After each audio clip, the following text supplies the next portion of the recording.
the workers, employees, farmers, and agriculture workers have called for a general strike on 12th February 2026 against the anti-labor, anti-worker, anti-farmer policies of the union government led by Sri Narendra Modi. The general strike is the last weapon for the working class.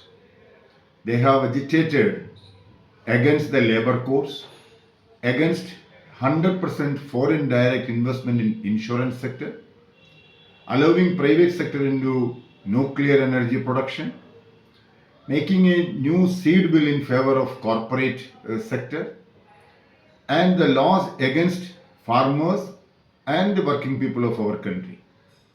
But the agitation